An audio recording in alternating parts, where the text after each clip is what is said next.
BNP নেতাকর্মীদের উস্কানি ও প্রশাসনের নির্বিকার ভূমিকার কারণে উপজেলা সেক্রেটারি রেজাউল করিম খুন হয়েছেন বলে অভিযোগ করেছে জামায়াতে ইসলামী।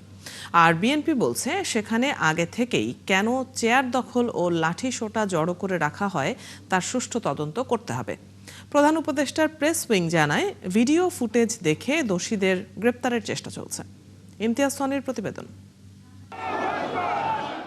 শেরপুর ৩ আসনে বিএনপির নেতাকর্মীদের সাথে সংঘর্ষে উপজেলা সেক্রেটারি রেজাউল করিম হত্যার প্রতিবাদে বায়তুল মোকাররম মসজিদের সামনে বিক্ষোভ করে জামাত সহ ১১ দল। ইশতেহার পড়ার সমাবেশে আক্রমণ হবে, খুন হবে, সেই প্রশাসন কি করলো?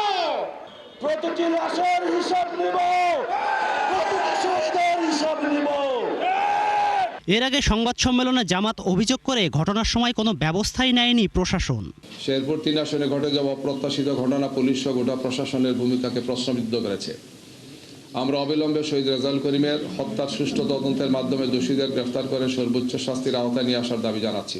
আর বিএনপির নির্বাচন পরিচালনা কমিটির মুখপাত্র মাহাদি আমিন বলেন, এ ধরনের ঘটনা অনাকাঙ্ক্ষিত। পুরো ঘটনার সুষ্ঠু তদন্ত দাবি করেন তিনি। প্রশাসন, সেনাবাহিনী ওনারা বারবার অনুরোধ করছিলেন যেন বিএনপির নেতাকর্মীদের জন্য নির্ধারিত স্থানে তাদেরকে বসতে দেওয়া হয়, কিংবা একটা নির্দিষ্ট পথ পরিহার করে যেন ভিন্ন রাস্তায় যাওয়া হয়। ওনাদেরকে যদি সব রাজনৈতিক দল এভাবে সহযোগিতা করতো, তাহলে এই ধরনের অনাকাঙ্ক্ষিত এবং খুব দুঃখজনক ঘটনাগুলো আর পুনরাবৃত্তি হবে না। এদিকে প্রধান উপদেষ্টার প্রেস উইং জানায়, অপরাধীদের গ্রেপ্তারের চেষ্টা চলছে। ভিডিও ফুটেজ বিশ্লেষণ করে এবং তথ্য প্রমাণ ও সাক্ষ্য প্রমাণের ভিত্তিতে যারা প্রকৃতভাবে দায়ী এই ঘটনার জন্য তাদেরকে চিহ্নিত করা সঠিকভাবে এবং চিহ্নিত করে তাদেরকে গ্রেফতার করে আইনের আওতায় আনা। প্রেস সেক্রেটারির দাবি, আগের যে কোনো নির্বাচনের চেয়ে এখনকার পরিবেশ বেশ ভালো।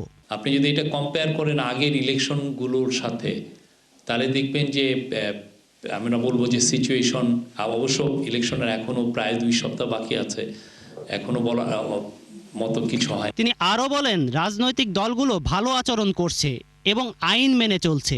রাজনৈতিক দলগুলো যথেষ্ট সহিষ্ণু আচরণ করছেন। ইমতিয়াজ সনি, ৭১, ঢাকা।